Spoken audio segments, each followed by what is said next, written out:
Salut tout le monde, c'est Big Gaming 84 et on se retrouve aujourd'hui pour un rapport de bataille, bataille de Pologne, prise de Leszno en 1939. C'est du wargame historique, messieurs, au 1,72e avec la règle Sherpan.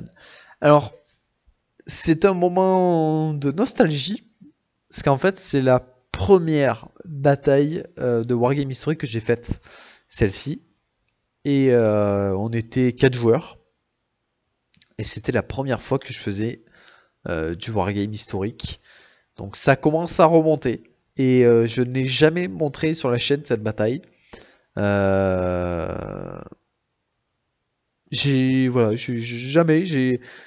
décidé de voir un peu comment ça marchait, les mécaniques et tout, avant d'essayer de faire un petit compte rendu, un petit rapport de bataille. Donc voilà. Mais vous l'avez enfin sur la chaîne, j'ai décidé de vous le montrer. De vous montrer quand même que, ben voilà, il y a des débuts pour tout le monde, faut pas hésiter à se lancer quand ça nous plaît. Quand le wargame historique vous plaît, etc., n'hésitez pas à vous lancer. Moi j'étais joueur polonais, je défendais, vous allez voir, je vous montrerai, ben, d'un côté, petit village. On avait fait une jolie table. On manquait un peu d'arbres, mais voilà, c'était une jolie table. Donc les Allemands arrivaient par la route façon blitzkrieg à fond de balles. Leur but était clairement de s'emparer du camp de bûcherons que vous voyez là et d'aller jusqu'au village, tout simplement pour y établir on va dire une petite base. Voilà, histoire de se ressourcer et de se ravitailler, de pouvoir établir des lignes de réapprovisionnement. Tout simplement. Parce qu'avec la Blitzkrieg, il fallait que la logistique suive. Et voilà, du coup, les Allemands ont décidé de capturer Leszno. C'est le petit village qu'il y a là. Donc, premier combat aérien en plus, vous le voyez, les Allemands éliminés. Ils perdent un avion. Les Polonais tenaient bien le choc parce qu'en fait, on avait disposé avec mon collègue beaucoup d'anti-chars, de fusils anti-chars le long de la route. On était fourbes, hein, vraiment des fusils anti-chars, histoire de pas trop se faire remarquer et qu'ils puissent pas forcément le détecter de suite. Mais voilà. Ici, de ce côté-là, moi je défendais de ce côté-là, donc le village. J'attendais que les Allemands arrivent. J'avais installé des troupes dans la forêt, mes mortiers, etc. J'avais beaucoup de mortiers. Alors, les mortiers étaient peu efficaces, les mortiers d'infanterie. Donc vous voyez, ça c'est des petites photos de décor, etc. C'était très sympa.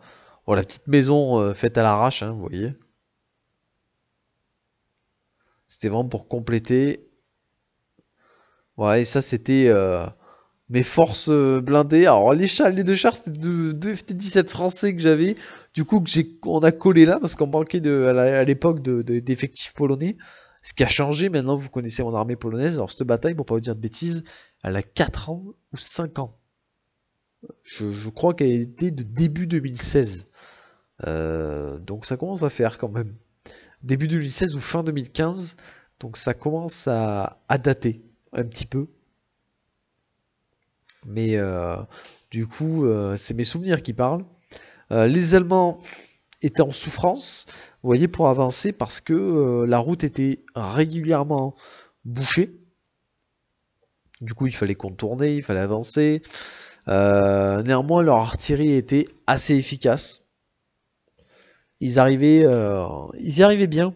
Ils nous détruisaient des mortiers, ils nous détruisaient quelques bricoles qui nous gênaient. Et là, vous voyez, les Allemands avaient décidé de faire sortir des troupes à pied pour protéger leurs colonnes, tout simplement, leurs colonnes blindées.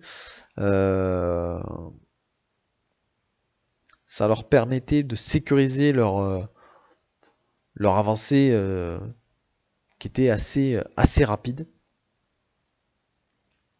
Mais en fait, elle était rapide d'un côté et très ralentie de l'autre, parce que de l'autre, moi je défendais et je tirais juste avec mon artillerie, j'arrivais à avoir de bons jets. Du coup, j'ai éliminé vraiment beaucoup de matos. Et vous voyez là, les Allemands ont fait la jonction. Les deux reconnaissances allemandes ont fait la jonction. Alors, pas de ce côté-là. Là, mon collègue avait fait intervenir une automitrailleuse avec un canon de 37 pour se battre. Là, ça y est, les H-39 polonais arrivent, H-35, H-39, avec les petites tankettes de combat, histoire de recouper en deux la jonction. Ici, j'avais sorti un 7TP et un FT-17. Bon, bah, ils ont été éliminés assez rapidement, malheureusement. Et là, vous voyez, là, on est au carrefour devant mon village et les Allemands avaient fait la jonction. Donc, les deux colonnes s'étaient rejoints.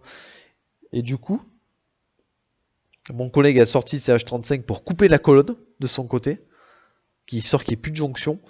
Et moi, j'ai éliminé les véhicules, j'ai éliminé les plus gros. Que ce soit camion ou char. Alors les camions, en fait, ça me servait surtout à bloquer la route et empêcher mon adversaire d'avancer trop vite, histoire que je puisse finir les Allemands que j'avais devant moi, vous voyez, ceux-là, là, essayer d'éliminer ce qui était devant et ralentir ce qui était derrière. Ça me laissait plus de temps.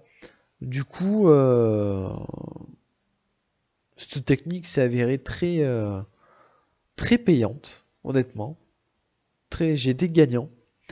Je tenais bon. Vous voyez, ça c'est mon dispositif de défense qui était efficace. Du coup, les Allemands essayaient de contourner à pied.